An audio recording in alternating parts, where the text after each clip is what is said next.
Hi there, Madison High School folks. I hope that you guys are having a wonderful week. I know that you have a lot of snow that you've been contending with, and I am so sorry for all the disruptions. I'm going to go ahead and give you a little bit of an overview about this week and kind of what my expectations are. Um, and then I want you to reach out if you have any questions, especially about your muckraking editorial. So I am going to be giving you guys a little bit of feedback this week. If you desire, I have a sign up sheet that I sent out in an email. I don't think that I have it listed here right now, but let me show it to you. That is for optional conferences. So the optional conferences are definitely something that I want you to take advantage of. Helpful for you in any way. Um, but what I want you guys to note is that the conferences are something that I like to do when I'm doing any sort of writing in my classroom. However, I know that you guys are busy with school. And so I have this conference form that I'm going to add to the Moodle. And I have a link here that's got Google Meet on there so that you can kind of pop in.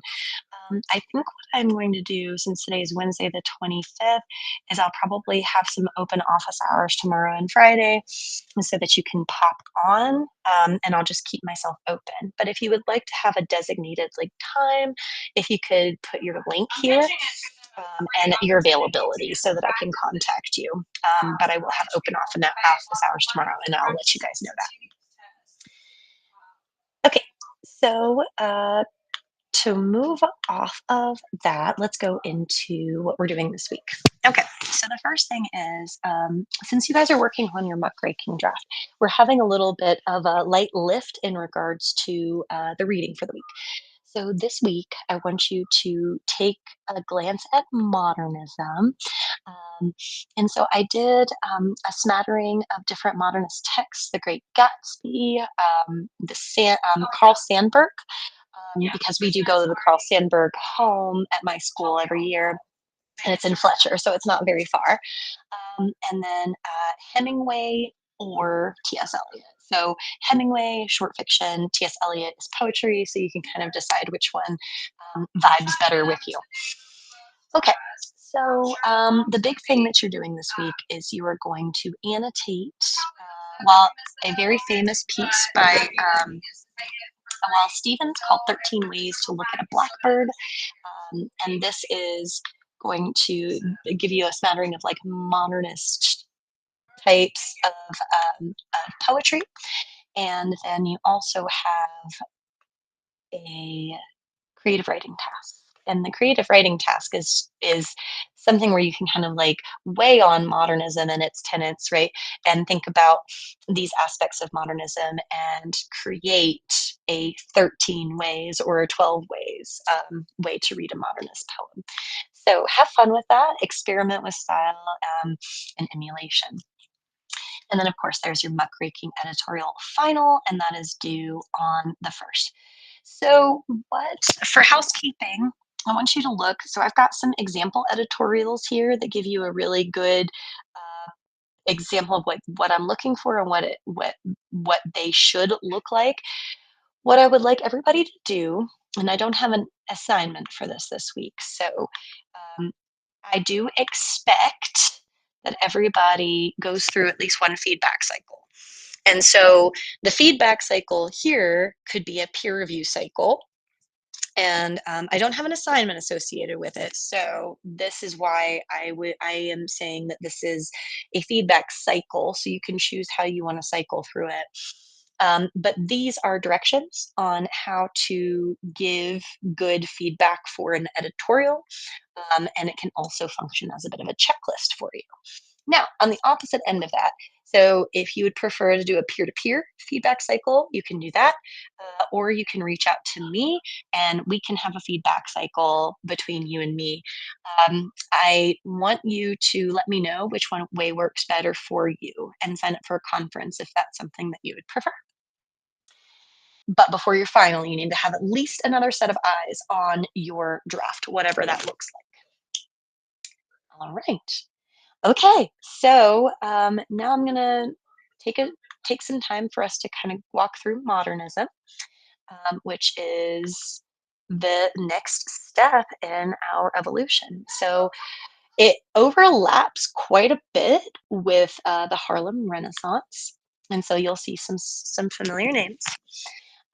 But some things to note: it ended after World War One, and so it was kind of photography kind of came out during this time, and then we also have these two kind of juxtaposing ideologies. You have the glitz and glamour of the roaring 20s, but then you also have like the desolation and despair of the Great Depression, and so we have like both of those that kind of happen around modernism.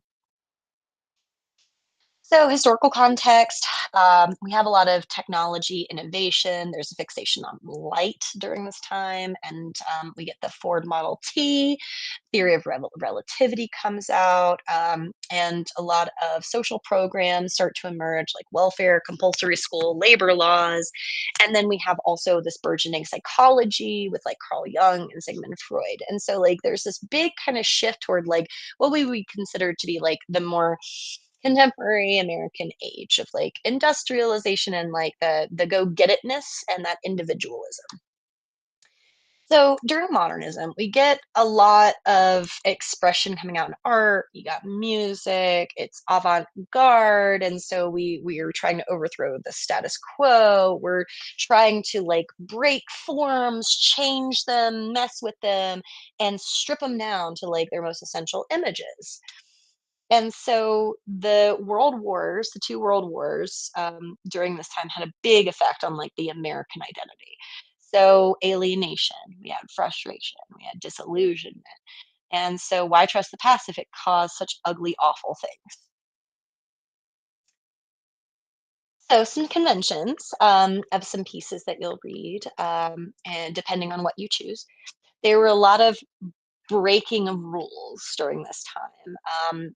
So, experimental forms, experimental techniques, stream of consciousness emerged during this time. Um, Very famous authors like Faulkner and Joyce use that point of view. It's limited, multiple narrators. You have the bonds of realism kind of being broken here. Um, and then you also have this kind of callback to like these classical allusions as well, and a lot of intertextuality. If you read T.S. Eliot's The Wasteland, he uses that a lot. And so we also have a lot of psychological concepts coming off during this time. So here are some notable authors: T.S. Eliot, John Steinbeck, F. Scott Fitzgerald, who wrote The Great Gatsby, Zora Neale Hurston. We just discussed her, but she is also a modernist. Ernest Hemingway, very famous modernist. William Faulkner wrote The Sound and the Fury. Robert Frost is a very famous modernist poet, The Road Not Taken. And then, of course, some of our gentlemen from Harlem Renaissance, like Langston Hughes and Claude McKay. So, some modernist writing techniques, you'll notice that they have a lot of fragmentation and collage in the writing. There's also this like forward momentum toward interiority, multiple perspectives, and then also breaking narrative structures. And we have a lot of contemporary authors that use modernist techniques, but the fragmentation and disillusionment is really what kind of makes modernism modernism. So everybody's reading parts of The Great Gatsby. So some things to note about the section from The Great Gatsby y'all are reading is that there's a lot of symbolism in here, especially about the idea of the Roaring Twenties. So you've got the green eyes of Dr. Eckelberg, T.J. Eckelberg. You got the unreliability of the narration style.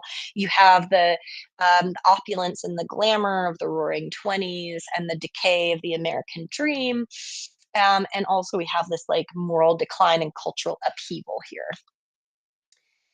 The Wasteland is a piece that some of you may read, but it's a five-part structure. So it's got like multiple languages, classical and literary allusions, themes of birth and death, and it was published in 1922 and edited by another famous poet, Ezra Pound.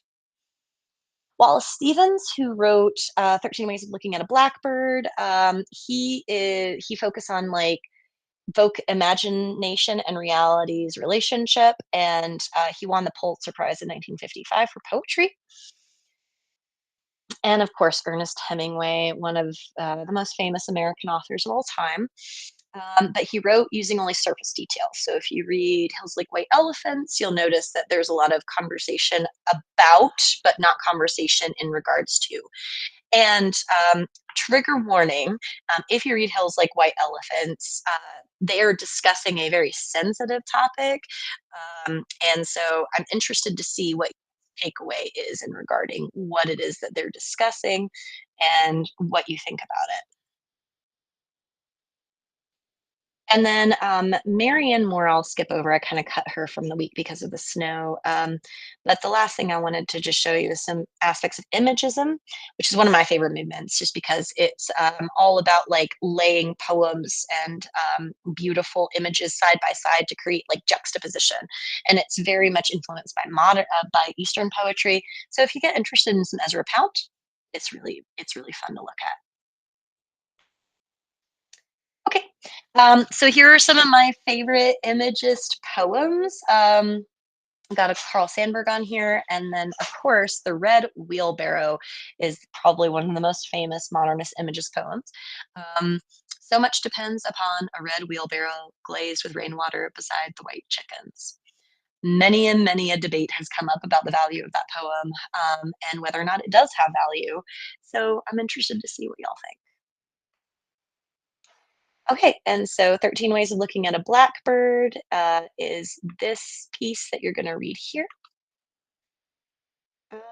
Yes, and I think that's where we are. Okay, I also have on this slide some writing drills. So I want you, like, you don't necessarily have to do them, but it is a high suggestion that as you are going through your revision, go through these slides. Okay, so I would set a timer and I would go through this process by yourself, right? Lead with an objective issue or commentary, presenting your opposition first, directing and refuting the opposition's beliefs, give other reasons, analogies, and then conclude with some punch.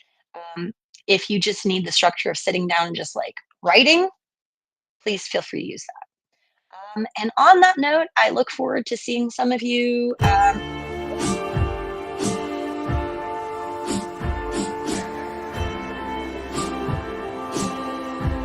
Here I go. We're just going to go on and drill mode, I guess. All right. So, on that note, I hope you all have a great week. Please reach out to me if you need anything on your final. Bye. Well, on your final draft. Bye.